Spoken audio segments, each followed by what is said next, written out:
My wife mocked my cheap watch during a business dinner. I said nothing. 2 hours later, a billionaire saw it and went pale. "Where did you get this?" he asked. I said my father's name. He stood up trembling. "Then she has no idea who you are." "I'm glad to have you here. Follow my story until the end and comment the city you're watching from so I can see how far my story has reached. I should have seen it coming. After 30 years of marriage, you learn to read the signs." The way Zoe's jaw tightened when she looked at my clothes. The forced smile she gave the hostess. The subtle eye roll when I ordered the house wine instead of something from their premium selection. But I didn't expect what happened next. We were seated at Ristorante Milano, one of those places where the lighting is dim enough to hide imperfections, but bright enough to showcase wealth. The mahogany tables gleamed under soft amber lights, and the scent of garlic and aged wine hung in the air like an expensive perfume. Zoe had insisted we come here for my meeting with potential clients from Henderson Development Group. "This could change everything for us, Dennis," she'd said while getting ready, applying her makeup with the precision of a surgeon. "These people have real money, don't embarrass me." I'd nodded, adjusting the simple navy suit I'd owned for 15 years. It was clean, pressed, respectable. But as I sat across from Richard Pemberton and his wife Catherine, I could feel Zoe's disapproval radiating from beside me like heat from a furnace. The conversation had been going well. Richard seemed genuinely interested in our company's logistics capabilities. We were discussing a potential contract worth $200,000 when I reached for my water glass. That's when Zoe saw it. My watch. It was nothing special to look at. A simple steel case, aged leather strap worn soft from decades of wear. The face was clean white with black numbers, no diamonds or gold plating. My father had given it to me when I turned 18, and I'd worn it every day since. "Oh my God, Dennis," Zoe's voice cut through our conversation like a knife. "You're still wearing that old thing?" The table fell silent. Richard and Catherine looked up from their menus, clearly uncomfortable. I felt my cheeks warm as I glanced down at my wrist. "It keeps good time," I said quietly, trying to steer the conversation back to business. Zoe laughed, but there was no humor in it. "Good time? Dennis, that watch looks like it came from a garage sale. What will these people think?" "Zoe," I started, but she wasn't finished. "I've been telling him for years to get something decent," she said to the Pembertons, as if I wasn't sitting right there. "But he's so stubborn about spending money even on something as basic as a proper timepiece." Catherine Pemberton shifted in her seat, clearly wanting to be anywhere else. Richard cleared his throat and reached for his wine glass. "I keep telling him, what's the point of working so hard if you're going to walk around looking like you shop at thrift stores?" Zoe continued, her voice getting louder with each word. "Sometimes I wonder if he even cares about making a good impression." My throat felt tight. 30 years of marriage, and she still found new ways to cut me down. I could feel the other diners glancing our way, their conversations growing quieter as they strained to listen to the spectacle at our table. "The watch has sentimental value," I said, my voice barely above a whisper. Zoe scoffed. "Sentimental value doesn't pay bills, Dennis. It doesn't make people take you seriously." I looked down at the watch face, remembering the weight of my father's hand on my shoulder the day he gave it to me. "This belonged to my father," I said. "Your father who worked in a shipyard his whole life," Zoe shot back. "Your father who never owned anything worth more than his monthly paycheck. God, Dennis, when are you going to stop living in the past and start thinking about our future?" The words hit me like physical blows. I felt something crack inside my chest, something that had been bending under pressure for years finally reaching its breaking point. Richard Pemberton was staring into his wine glass as if it held the secrets of the universe. His wife was studying her napkin with intense concentration. "Maybe we should order," I suggested weakly. "Yes, let's focus on why we're here," Zoe said, suddenly switching back to her charming hostess voice. "Dennis gets so emotional about the strangest things, it's actually sweet in a way." But the damage was done. The conversation limped along for another hour, but I could see it in Richard's eyes. The deal was dead. Who would want to do business with a man whose own wife treated him like a failure in public? As we waited for the check, Zoe excused herself to the restroom. Richard leaned forward slightly, his voice low. "That's an interesting piece you're wearing," he said, nodding toward my watch. I looked down at it, surprised. "Thank you, it's not worth much." "May I?" he asked, gesturing toward my wrist. Confused, I unbuckled the strap and handed it over. Richard held it carefully, turning it over in his hands. His expression changed as he examined the case back. His eyes widened slightly, and I saw his hand tremble almost imperceptibly. "Where did you get this?" he asked, his voice strange. "It was my father's," I said. "He gave it to me when I graduated high school." Richard continued staring at the watch, his breathing shallow. "What was your father's name?" "William Morrison," I replied, confused by the intensity in his voice. Richard went completely still. For a moment I thought he might faint. He looked up at me, then back down at the watch, then up at me again. "Morrison," he whispered. Zoe returned to the table, her lipstick freshly applied, chattering about dessert.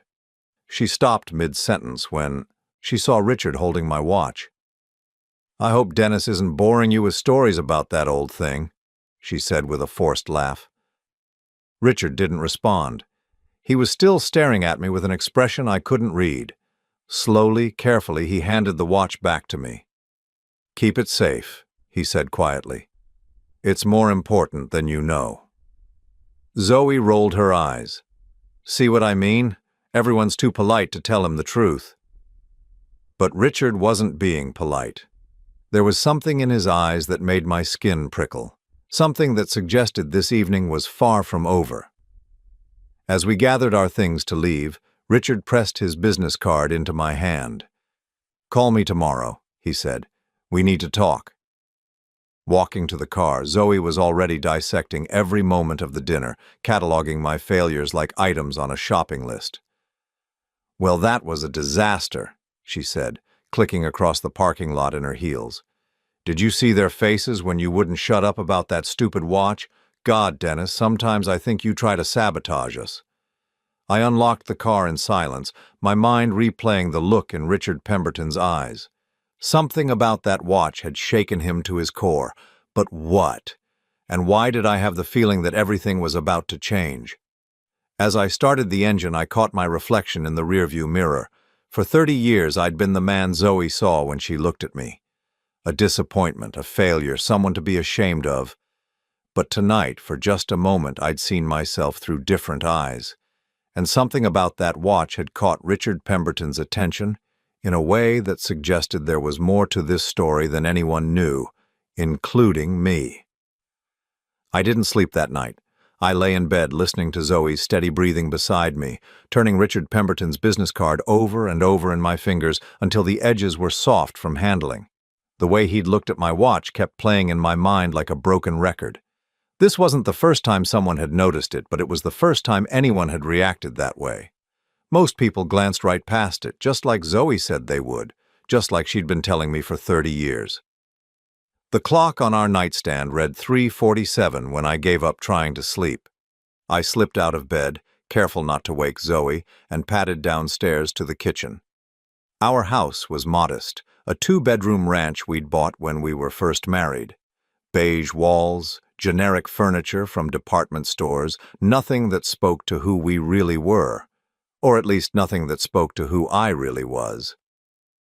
I made coffee and sat at our small kitchen table, the watch laid out in front of me under the fluorescent light.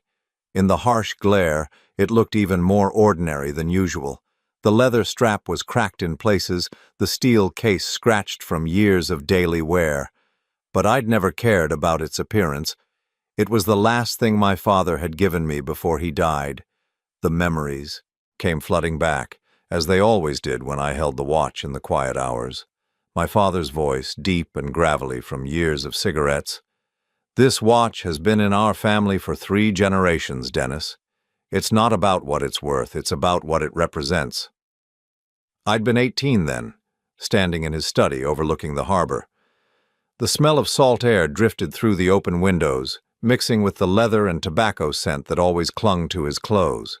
Ship models lined the shelves, each one a reminder of the business he'd built from nothing. "What does it represent?" I'd asked. "Choice," he'd said simply. "The choice to be who you really are, not who the world expects you to be." At the time, I thought I understood. Now, sitting in my kitchen at 3 in the morning 30 years later, I wondered if I'd ever understood anything at all. Zoe had made her opinion of my father clear from the beginning. To her, he was just a blue-collar worker who'd gotten lucky. She never understood why I spoke of him with such respect, why I kept his photograph hidden in my wallet, why I wore his watch every single day. "You're living in the past, Dennis," she'd say whenever his name came up. "Your father worked in a shipyard. He fixed boats. There's no shame in that, but there's no glory in it either." But she was wrong about him. She was wrong about a lot of things. My father hadn't just worked in shipyards, he'd owned them. Multiple shipyards, up and down the East Coast. Morrison Maritime had been one of the largest private shipping companies in the country when I was growing up. We'd lived in a mansion overlooking the ocean with staff and cars and everything money could buy, and I'd walked away from all of it. The decision had seemed so clear back then. I was 29, fresh out of business school, watching my father work 18-hour days to keep the company growing. I saw what that life had cost him. The missed dinners, the forgotten birthdays, the way business consumed every conversation, every thought, every moment of peace. When he died of a heart attack at 62, alone in his office at 2 in the morning, I knew I didn't want that life. I wanted something real, something meaningful. I wanted love that wasn't complicated by money or power or expectations. So I'd liquidated my shares in the company, put the money in trust, and walked away. I'd taken a job in logistics, rented a small apartment, and tried to build a normal life. That's where I'd met Zoe. She was working as a receptionist at a law firm then, beautiful and ambitious and full of plans for the future. She talked about wanting a simple life, a good man who would love her for who she was. She said she was tired of dating men who only cared about money and status. I thought I'd found my soulmate. For the first few years, it was everything I'd hoped for. We lived modestly but comfortably. Zoe seemed happy with our little apartment, our weekend trips to the lake, our quiet dinners at home. She never asked about my family or my past, and I didn't volunteer the information. I wanted to be loved for Dennis, the logistics coordinator, not Dennis, the Morrison heir. But gradually, things changed. Zoe started noticing what other people had. She began comparing our life to the lives of her friends, her co-workers, the people she saw in magazines. The contentment that had once filled our home was replaced by a restless dissatisfaction that grew stronger each year. "Why don't you ask for a promotion?" she'd say. "Why don't you look for a better job? Why are you so comfortable being mediocre?" I'd tried to explain that there were more important things than money, but she'd roll her eyes and change the subject. Over time, she stopped asking and started demanding. Then the demands became criticisms, and the criticisms became public humiliation. Like tonight. Sitting in our kitchen, I realized something that should have been obvious years ago. Zoe didn't love me. She probably never had. She loved the idea of me, the potential she saw in me, the life she thought I could give her if I just tried harder. But I'd been trying to be something I wasn't for so long that I'd forgotten who I really was. I picked up the watch and fastened it around my wrist, feeling the familiar weight of it settle against my skin. My father had been right about choice. For 30 years, I'd chosen to be the man Zoe wanted me to be. The man who apologized for his clothes, his car, his watch, his dreams. The man who sat quietly while his wife destroyed his dignity in front of strangers. I thought about Richard Pemberton's reaction, the way his hands had trembled when he'd held the watch. Something about it had shaken him, something that went far beyond its modest appearance. And tomorrow I was going to find out what that was. I finished my coffee as dawn light began creeping through our kitchen windows. Upstairs I could hear Zoe stirring, beginning another day of disappointment in the life she'd chosen. But something was different now. For the first time in years, I felt like I was waking up too. I had a phone call to make. The watch was all I had left of the man I used to be. But maybe, just maybe, it was enough to help me remember who I was supposed to become.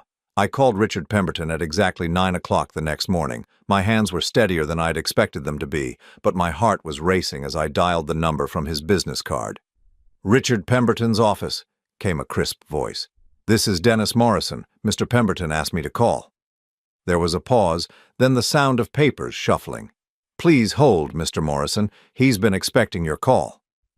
Within seconds, Richard's voice came through the line, urgent and intense. "Dennis, thank God you called. We need to meet, today." "About the contract?" I asked, though I already knew this had nothing to do with business. "No," he said quietly. "About your watch, about your father, about things you need to know." 2 hours later, I sat across from Richard in his private office on the 42nd floor of the Pemberton building. Through floor-to-ceiling windows, the city stretched out below us like a living map. His office was larger than my entire house, decorated with original paintings and furniture that probably cost more than I made in a year. But Richard barely seemed to notice his surroundings. He sat forward in his chair, his hands clasped tightly together, studying my face as if he were trying to solve a puzzle. "I need to ask you something," he said, "and I need you to think carefully before you answer. When your father gave you that watch, did he tell you anything about it? Anything about where it came from?" I shifted uncomfortably. "He said it had been in our family for 3 generations. "What else?" "That it was about choice, about being who you really are." Richard nodded slowly. "Did he ever mention the Morrison Maritime Corporation?" My throat went dry. I hadn't heard that name spoken aloud in over 20 years. "How do you know about that?" Richard's expression grew grave. "Because your father saved my life, and my company, and my family's entire future." The room felt like it was tilting. "I'm sorry, what?" Richard stood up and walked to a wall safe hidden behind a painting. With shaking hands, he withdrew a small wooden box and set it on his desk. Inside, nestled in black velvet, was a watch identical to mine. 1987, he said softly. I was 28 years old, fresh out of Harvard Business School, full of big ideas and bigger debts. My father had left me a small shipping company that was bleeding money faster than I could count it. I was 6 weeks away from bankruptcy when your father called me. I stared at the watch in the box, my mind reeling. My father called you? William Morrison didn't just own Morrison Maritime, Richard continued. He was the most respected man in the shipping industry. When smaller companies were failing, he'd step in, not to buy them out or absorb them, but to help them succeed. He saw potential where others saw problems. Richard picked up his watch, holding it carefully. He gave me a loan of $5 million. No collateral required except my word. He said if I was serious about building something lasting, I needed to prove it to myself first. $5 million, I whispered. The terms were simple. Pay it back when I could, with minimal interest, but there was one condition. Richard's voice grew thick with emotion. I had to accept this watch. He said it was a reminder that some things matter more than money, that trust once given was sacred. My hand moved instinctively to my wrist, feeling the familiar weight of my father's watch. You paid him back? Every penny, plus interest. It took me 15 years, but I paid every cent. By then, Pemberton Development had become what it is today. He gestured to the opulent office around us. Your father made all of this possible. The room was spinning now. All these years, I'd thought my father was just a successful businessman. I'd never known about the loans, the help he'd given to struggling companies, the lives he'd changed. There's more, Richard said quietly. The watch he gave you isn't just any timepiece. It's a 1943 Patek Philippe, commissioned specifically for your grandfather. There are only 12 like it in existence, all made for the original Morrison Maritime Board of Directors. I felt the blood drain from my face. How much is it worth? Conservatively? $75,000. But that's not why it matters. Richard leaned forward. Dennis, that watch is a symbol. It identifies you as William Morrison's heir. The man who walked away from one of the largest maritime fortunes on the East Coast. The words hit me like physical blows. How do you know I walked away? Richard smiled sadly. Because your father told me. He was proud of you for choosing your own path, but he was also worried. He said you'd given up everything to chase something real, something meaningful. He hoped you'd find it. And have I? The question slipped out before I could stop it. Richard's expression grew serious. That's not for me to say, but I will tell you this. Watching your wife humiliate you last night, seeing you sit there and take it, that's not the behavior of a man who's found what he was looking for. Shame burned in my chest.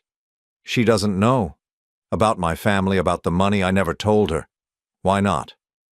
I thought about Zoe's criticism, her constant disappointment, her need for status and wealth.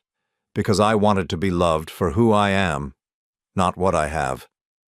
Richard was quiet for a long moment. And how's that working out for you? The question hung in the air between us like smoke. I thought about 30 years of apologizing for my clothes, my car, my ambitions. 30 years of being made to feel like I wasn't enough. Your father left everything in trust, Richard said gently. The companies, the properties, the investments, it's all still there waiting for you. Morrison Maritime is now run by a board of trustees, but they've been hoping you'd return someday to take your rightful place. How much? I asked, my voice barely a whisper.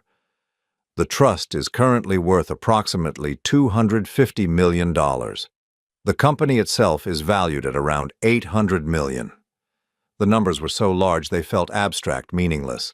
$1 billion legacy that I'd walked away from to work in logistics for $42,000 a year. Dennis, Richard said, his voice urgent now, your wife doesn't love you. She loves the idea of you, the potential she sees in you. But she's spent 30 years trying to change you into something you're not. That's not love. That's control. I looked down at my watch, thinking about my father's words all those years ago. Choice. The choice to be who you really are. What would you do? I asked. Richard smiled, but there was sadness in it. I'd stop pretending to be poor to test someone who's already failed the test. The ride home felt like the longest 40 minutes of my life. My mind kept circling around Richard's words, around the magnitude of what I'd just learned. I wasn't just Dennis Morrison, middle management logistics coordinator. I was Dennis Morrison, heir to a maritime empire, son of a man who'd quietly changed dozens of lives and built a legacy that stretched across decades. And my wife had spent 30 years making me feel ashamed of who I was. When I walked into our house, Zoe was in the living room flipping through a magazine. She looked up as I entered, her expression already annoyed. You're late, she said. I made lunch reservations with Patricia and her husband. You need to shower and change. I stood in the doorway, looking at her, really looking at her for perhaps the first time in years. The way she held herself, the expensive clothes she wore despite our supposedly tight budget, the casual dismissal in her voice when she spoke to me. We need to talk, I said. She rolled her eyes. About what? If this is about last night, Dennis, I'm not apologizing for telling the truth. You can't keep walking around looking like you don't care about success. I know who Richard Pemberton is, I said quietly. Zoe's expression shifted slightly. So, he's some businessman. What does that matter? He knew my father. Your father's been dead for 30 years, Dennis. What could that possibly matter now? I walked over to her chair and knelt down beside it so we were eye level. She looked startled by the gesture, probably because I hadn't been this close to her voluntarily in months. Zoe, I said carefully, what if I told you that everything you think you know about me is wrong?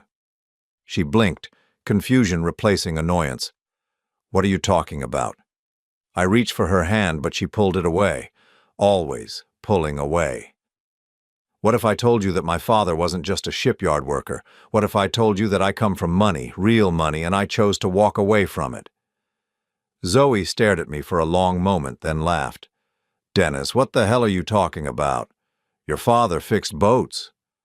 My father owned the boats, he owned the shipyards, he owned a company worth hundreds of millions of dollars. The laughter died on her lips. That's not funny. I'm not joking. Richard Pemberton recognized my watch because my father gave him an identical one 37 years ago, along with a $5 million loan that saved his company. Zoe's face went pale. "You're serious?" "Dead serious. The trust fund I inherited is currently worth $250 million. The company is worth about $800 million more." For a moment, the only sound in the room was the ticking of the clock on our mantel. Zoe's mouth opened and closed several times, but no sound came out. Finally, she whispered, "Why didn't you tell me?" And that was when I realized the most important truth of all. "Because I wanted you to love me for who I am," I said, "not for what I have." The look that crossed her face then told me everything I needed to know about the choice I had to make. "Then she has no idea who you really are?" Richard had said. But now she did, and so did I. The silence that followed my revelation lasted exactly 47 seconds. I know because I counted them, watching the second hand on the mantel clock tick away while Zoe's face cycled through emotions like slides in a projector. Shock, disbelief, calculation. And finally, something that made my stomach turn. Greed. $250 million, she said slowly, as if testing how the words felt in her mouth. "Zoe," I started, but she held up her hand. "Wait, just wait." She stood up abruptly, pacing to the window and back. "You're telling me that for 30 years, Dennis, you've let me think we were struggling? You've let me clip coupons and shop at discount stores and worry about the mortgage payment?" I watched her pace, noting how quickly her shock had transformed into anger. Not grief for the years of deception. Not hurt that I hadn't trusted her. Anger that she'd been denied access to wealth. "I wanted a real marriage," I said. "Based on love, not money." She spun around, her eyes blazing. "Real marriage? Dennis, I've spent 3 decades trying to motivate you to be better, to want more, to stop being so damn satisfied with mediocrity. And all this time you were sitting on a fortune? I was trying to build something authentic with you." "Authentic?" Her voice rose to a pitch I'd rarely heard. "What's authentic about lying to your wife for 30 years? I felt the first stirrings of my own anger. What's authentic about spending 30 years making me feel like I'm not enough? About humiliating me in public? About treating me like I'm some kind of failure?" Zoe stopped pacing. "I was trying to help you succeed." "No," I said, standing up. "You were trying to mold me into someone else. Someone who would give you the life you thought you deserved." "And what's wrong with wanting a better life?" "Nothing. But there's something very wrong with destroying your husband's self-worth because he can't give it to you." We stared at each other across our modest living room, the space between us feeling like a canyon. In the harsh afternoon light streaming through our windows, I could see every line on Zoe's face, every mark of the years we'd spent together. But looking at her now, I realized I barely recognized the woman I'd married. "How much did you say the trust was worth?" she asked quietly. And there it was. Not, "How could you keep this from me?" or "Why didn't you trust me?" Just a question about numbers. "It doesn't matter," I said. "It doesn't matter?" Her voice cracked with disbelief. "Dennis, we could have had everything. A real house, real cars, vacations, nice clothes. We could have been somebody. We were somebody. We were husband and wife." Zoe laughed bitterly. "Husband and wife? Living in this tiny house, driving cars that barely run, wearing clothes from department store sales. Do you have any idea how embarrassing it's been?" The words hit me like a physical blow. Embarrassing? Yes, embarrassing. Watching other couples our age buying vacation homes while we debate whether we can afford dinner at a nice restaurant. Seeing my friends get jewelry for anniversaries while you give me flowers from the grocery store. I thought about the grocery store flowers, how I'd chosen them carefully each time, looking for the freshest blooms, the prettiest colors. How I'd thought they were romantic, personal, better than something expensive and impersonal. "I thought the flowers were sweet," I said weakly. "Sweet doesn't pay for a lifestyle, Dennis." I sat back down heavily, feeling decades older than my 61 years. "What lifestyle?" What kind of lifestyle requires you to humiliate your husband in front of strangers? Zoe's expression softened slightly, but not with remorse, with strategy. She came over and sat on the arm of my chair, her hand touching my shoulder. "Honey," she said, her voice taking on the tone she used when she wanted something. "I know I've been hard on you sometimes, but I was just trying to push you to reach your potential. I never stopped believing in you." I looked up at her, seeing the calculation behind her eyes. "Really?" "Of course. And now that I know the truth, now that I understand what you've been going through, we can fix this. We can access the trust, start living the life we should have had all along." "The life we should have had?" "Yes. The life you were born for. The life your father built for you." She squeezed my shoulder. "Think about it, Dennis. We could travel, see the world. We could buy a real house, something we could be proud of. We could finally be happy." I stared at her, watching her spin this fantasy of wealth and status, and I felt something cold settle in my chest. "Zoe, what about the last 30 years? What about all the times you made me feel worthless?" She waved a hand dismissively. "That's in the past. We're talking about our future now. But the past matters. The past is what brought us here. The past is what we make of it." She slid down into the chair beside me, taking my hands in hers. "Dennis, we can start over. We can be the couple we were always meant to be." I looked down at our joined hands, remembering when holding hands with Zoe had made me feel complete. Now it just felt like another manipulation. "What if I said no?" I asked quietly. Her hands stiffened in mine. "No to what?" "No to accessing the trust, no to changing our life. What if I said I want to keep living exactly as we have been?" Zoe pulled her hands away. "That would be crazy. Why would you want to stay poor when you could be rich?" "Because I'm not poor. I'm simple. There's a difference." Simple is just another word for settling.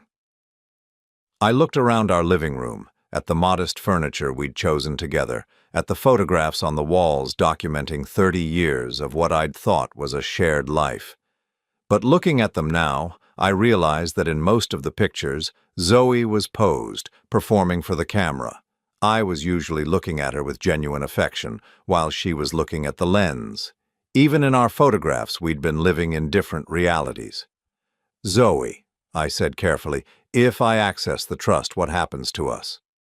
"What do you mean?" "I mean, what changes between us? Do you suddenly start respecting me? Do you stop criticizing everything I do? Do you stop making me feel like I'm not enough?" She was quiet for a moment, and I could see her choosing her words carefully. "We'll both change. Money changes everything. We'll be different people." "I don't want to be a different person. I want to be loved for who I am right now." "Dennis, be realistic. Love isn't enough if you're not happy." "But I was happy. Or at least I was trying to be. Until you made it clear that my happiness didn't matter to you." Zoe stood up abruptly. "This is ridiculous. You're sitting on a fortune and you want to keep living like we're broke college students. I want to keep living authentically. Authentic poverty is still poverty." I felt something fundamental shift inside me, like a gear clicking into place. "Zoe, answer me honestly. If I told you right now that I was never going to access the trust, that we were going to live exactly as we have been for the rest of our lives, would you stay married to me?" The question hung in the air between us. I watched Zoe's face, saw the moment she realized what I was really asking. Not whether she'd stay, whether she'd be happy to stay. Her silence was answer enough. "I see," I said quietly. "Dennis, you're not being fair. You can't ask someone to ignore financial security." "I'm not asking you to ignore it. I'm asking if you love me enough to live without it." "That's not the same thing." "Isn't it?" Zoe sat back down, but this time she didn't touch me. "What are you saying?" I reached up and touched my watch, feeling the smooth metal case, the worn leather strap. My father's legacy. Not the money or the company or the properties. The choice. The choice to be who you really are, regardless of what the world expects. "I'm saying I've made my decision about our marriage," I said. Zoe went very still. What decision? I met her eyes, seeing clearly for perhaps the first time in decades. I'm saying that 30 years is long enough to wait for someone to love me for who I am. The color drained from her face. Dennis, don't be hasty. We can work this out. Can we? Because I don't think you even know who I am. You've spent so long trying to change me that you've never bothered to actually see me. That's not true. When's my birthday, Zoe? She blinked. What? My birthday. When is it? October 15th. October 23rd. What's my favorite food? Dennis, this is silly. What's my favorite food? Zoe's mouth opened and closed. You're not picky. Blueberry pancakes, like my mother used to make. I've told you that 100 times. I felt tears threatening, but I pushed them back. What's my biggest fear? Dennis, stop. My biggest fear is spending the rest of my life with someone who sees me as a project to be fixed instead of a person to be loved. Zoe was crying now, but I couldn't tell if the tears were genuine or strategic. We can fix this, we can go to counseling, we can start over. I stood up, feeling lighter than I had in years. No, Zoe, we can't. Because the problem isn't our marriage, the problem is that you don't love me. You love the idea of me, the potential of me, the money I could give you, but you don't love me. That's not true. Then prove it. Tell me right now that if we never access the trust, if we live in this house and drive these cars and shop at discount stores for the rest of our lives, you'll be happy. Tell me you'll stop trying to change me. The silence stretched between us, filled with 30 years of disappointment and unmet expectations. Finally, Zoe whispered, I can't. And just like that, it was over. I'd made my choice. Now I had to live with it.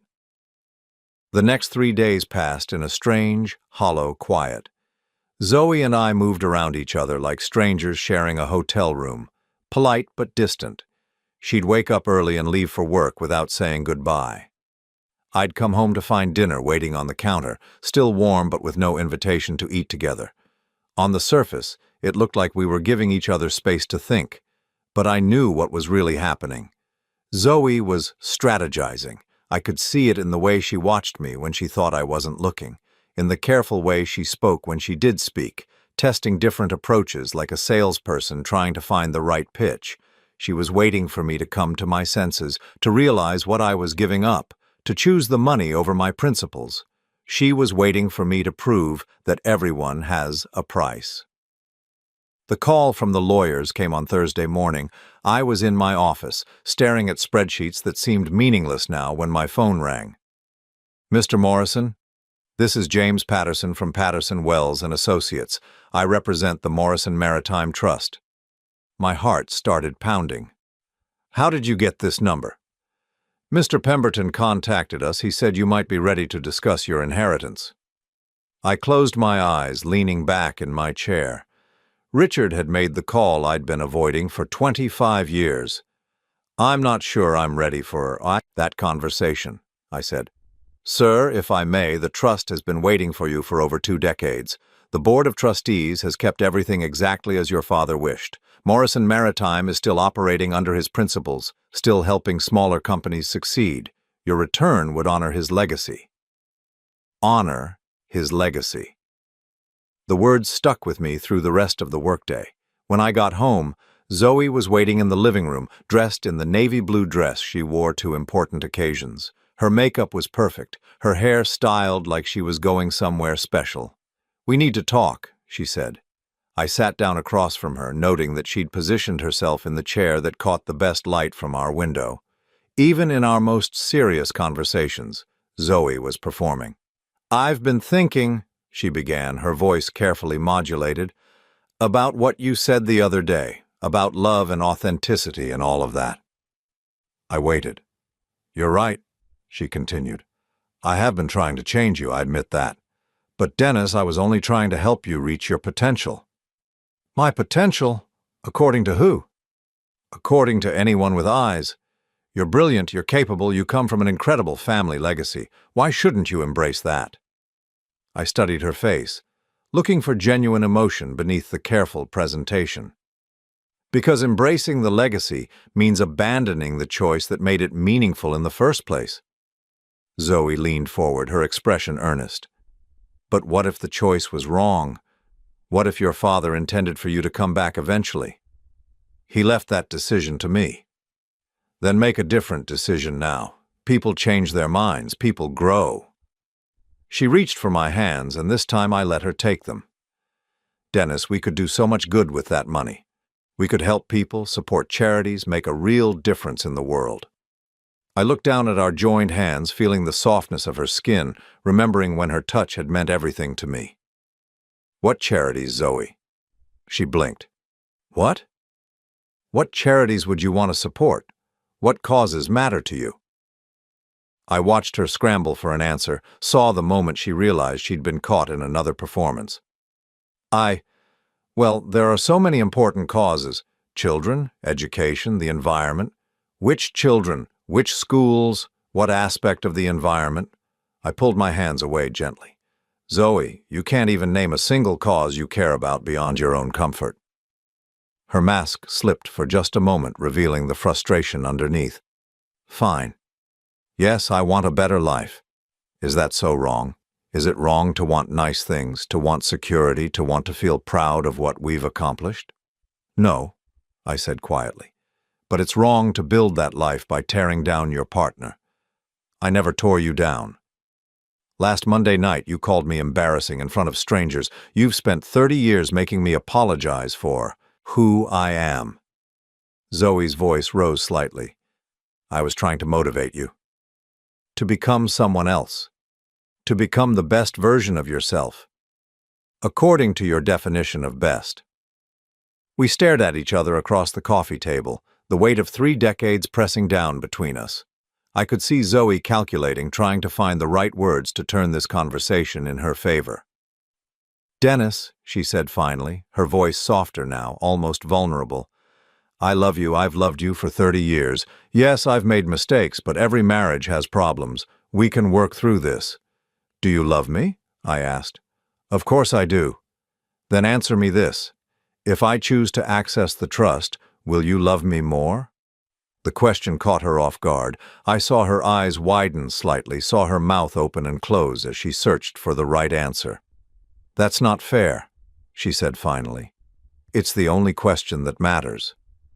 Love isn't quantifiable, Dennis. It's not like there's a meter that goes up and down. Isn't there?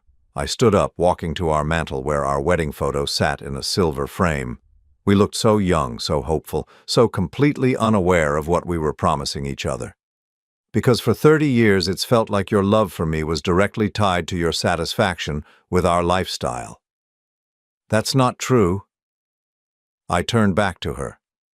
Then why did you never ask about my family? In 30 years of marriage, why did you never wonder why I never talked about my childhood, my father's work, my inheritance? Zoe was quiet for a long moment. I thought you were ashamed of your background. I was protecting it. There's a difference. Protecting it from what? From someone who might love it more than they love me. The words hung in the air between us like smoke. I watched Zoe's face cycle through emotions, landing finally on something that looked like genuine hurt. Is that really what you think of me? She whispered. I sat back down, suddenly exhausted. Zoe, I think you're a good person who got lost somewhere along the way. I think you married me believing you could be happy with a simple life, and when that turned out to be harder than you expected, you decided the problem was me. Maybe the problem was both of us. Maybe. But I'm not willing to spend the rest of my life feeling like I'm not enough. Zoe was crying now, real tears that smeared her carefully applied mascara. So what are you saying? I reached into my pocket and pulled out the business card James Patterson had given me over the phone. I'm saying I called the trust lawyers today. Her breath caught. And I told them I want to access my inheritance. For a moment, hope flared in her eyes, bright and desperate. Dennis, that's wonderful. I'm accessing it, I continued, so I can afford to give you everything you deserve in our divorce. The hope died as quickly as it had appeared. Divorce? I'm going to make sure you're taken care of, Zoe. You'll get the house, a generous settlement, enough money to live comfortably for the rest of your life. But I'm not going to spend another day pretending that financial security can fix what's broken between us. She was shaking now, her hands trembling as she wiped at her eyes. Dennis, please, we can make this work. I can change. I don't want you to change. I want you to be honest about who you are and what you want. What I want is you. No, I said gently. What you want is the life you think I can give you. There's a difference. Zoe looked around our living room as if seeing it for the first time. This house, this life, it was never enough for me. I know. I kept thinking if I could just push you a little harder, motivate you a little more, you could change me into someone else. She nodded, fresh tears spilling over. I'm sorry, Dennis. I really am sorry. I know you are. But sorry doesn't undo 30 years. We sat in silence for a while, the evening light fading through our windows. Finally, Zoe spoke. What happens now? I looked at my watch, my father's watch, thinking about choice and authenticity and the courage it takes to start over at 61. Now, I said, we both get to find out who we really are when we're not trying to be someone else. The next morning, Zoe packed a bag and went to stay with her sister. We agreed to handle the divorce quietly, amicably. She would get the house and enough money to build whatever life she wanted. I would return to Morrison Maritime, not to reclaim an empire, but to honor my father's memory by continuing his work of helping others succeed. As I watched her car pull out of our driveway for the last time, I felt something I hadn't experienced in years. Relief. Choose the life you've always despised, I thought, or lose everything. But as it turned out, losing everything was exactly what I needed to find myself. 6 months later, I stood in my father's old office, looking out at the harbor where Morrison Maritime had begun 79 years ago. The room smelled of leather and salt air, just as I remembered it. The ship models still lined the shelves, each one representing a vessel that had carried cargo across the world's oceans under our family name. But it wasn't the same office I'd fled as a young man. Gone were the mountains of paperwork that had consumed my father's final years. The frantic phone calls, the 18-hour days, the consuming obsession with growth at any cost. In their place was something simpler, more deliberate. A business built on relationships rather than transactions. The transition back to Morrison Maritime had been smoother than I'd expected. The board of trustees had maintained my father's vision beautifully, growing the company by helping smaller firms succeed rather than absorbing them.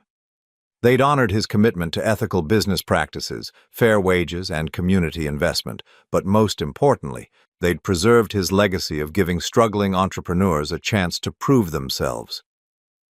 My secretary knocked softly on the door. Mr. Morrison, the 3 o'clock appointment is here. I turned from the window, adjusting the cuffs of my simple white shirt. I still dressed modestly, still drove the same reliable sedan I'd owned for 8 years. Money, I'd learned, was a tool, not an identity. Send them in, please.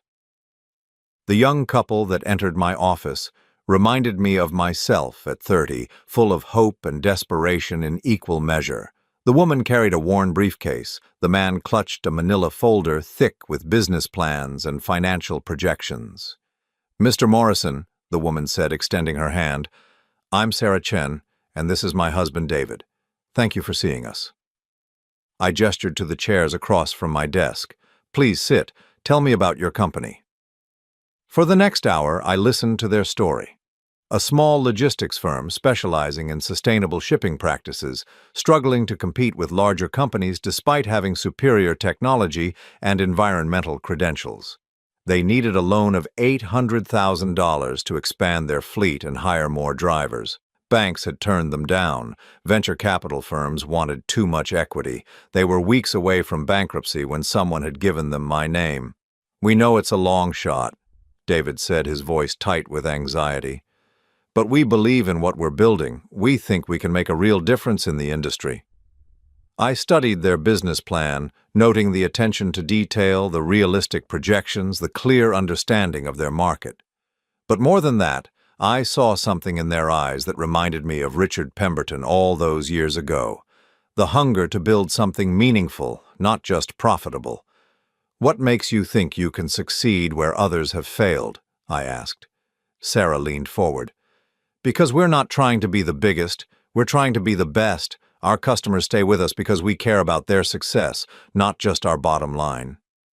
I smiled, thinking of my father's words about building relationships rather than empires. I'm going to approve your loan, I said. The relief on their faces was immediate and profound. David's eyes filled with tears, and Sarah gripped her husband's hand tightly. "Thank you," she whispered. "You have no idea what this means to us." Actually, I do.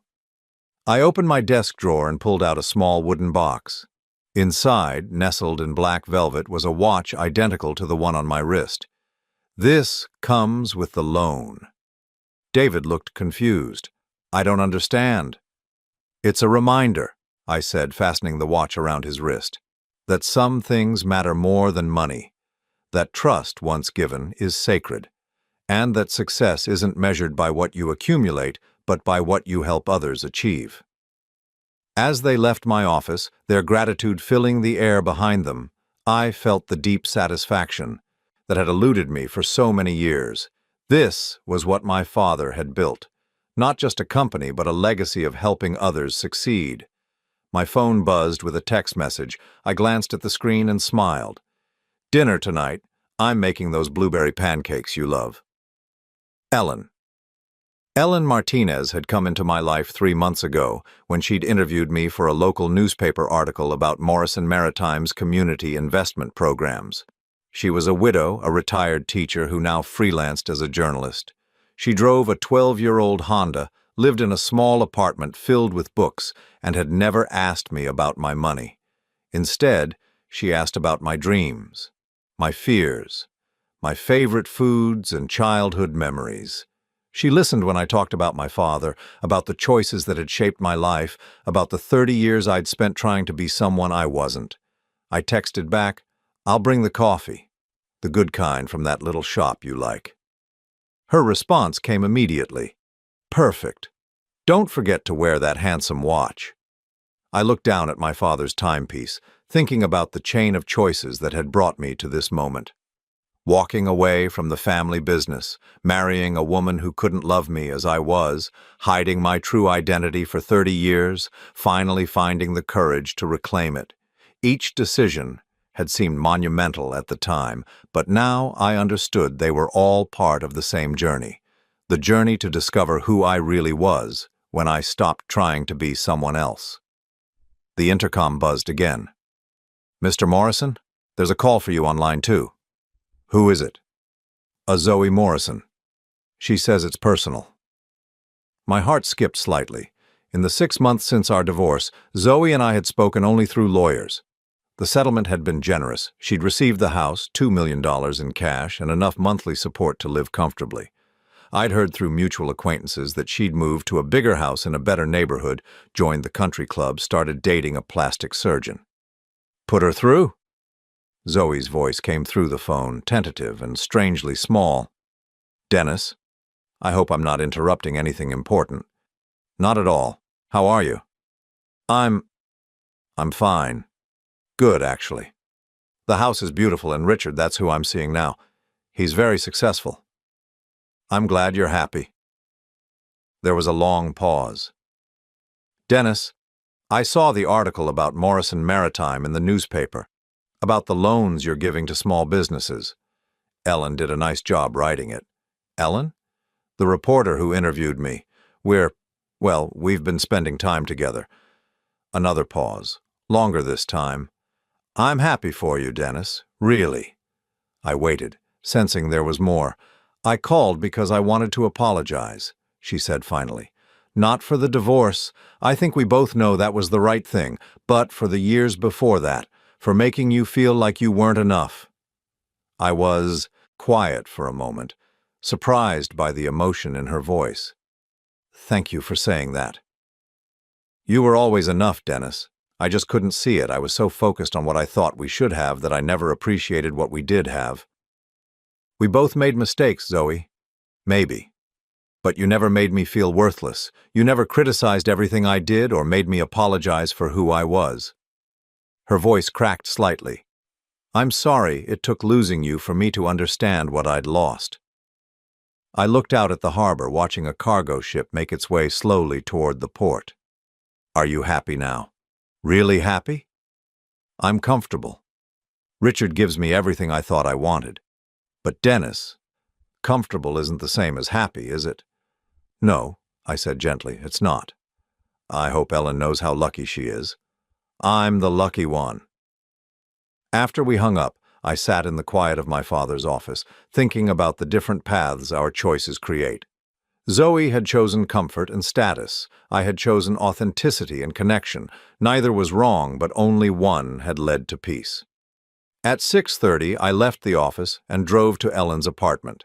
She greeted me at the door wearing jeans and a paint-stained sweater, her gray hair pulled back in a messy ponytail. She looked beautiful. "How was your day?" she asked, taking the coffee from my hands and kissing my cheek. "Good. I helped a young couple save their business." "That must feel wonderful." I followed her into the small kitchen, watching her move efficiently around the space, preparing the pancake batter from scratch. This was what I'd been searching for all those years without knowing it. Not just love, but the right kind of love. Love that celebrated who I was, instead of trying to change me. "Ellen," I said, "can I ask you something?" "Of course." "When you first met me, when you interviewed me, what did you think?" She smiled, not looking up from the mixing bowl. "I thought you were the most genuinely content person I'd ever met. You seemed comfortable in your own skin in a way that's very rare." "Even though I'm not flashy, not trying to impress anyone?" She stopped stirring and looked at me directly. "Dennis, do you know what impressed me most about you?" "What?" "The way you talked about your father. The respect in your voice, the pride in carrying on his work, and that watch." She nodded toward my wrist. "Most successful men wear expensive watches as status symbols. You wear yours like a prayer." I felt my throat tighten with emotion. "I love you." "I love you too." She went back to stirring the batter. "Now sit down and tell me about this young couple you helped today." As I told her about Sarah and David Chen, about their dreams and struggles and hopes for the future, I realized something profound. For the first time in my adult life, I was exactly where I was supposed to be. Not because I'd achieved something or accumulated something or impressed someone, but because I'd finally stopped, pretending to be anyone other than myself. The watch on my wrist ticked steadily, marking the moments of a life finally lived authentically. Outside Ellen's kitchen window, the city lights twinkled like stars, and somewhere across town, a young couple was probably celebrating the loan that would save their business. My father had been right about choice. The choice to be who you really are, not who the world expects you to be. It had taken me 61 years to fully understand that lesson, but better late than never. I was home at last, not in a place, but in myself. And for the first time in my life, that was more than enough.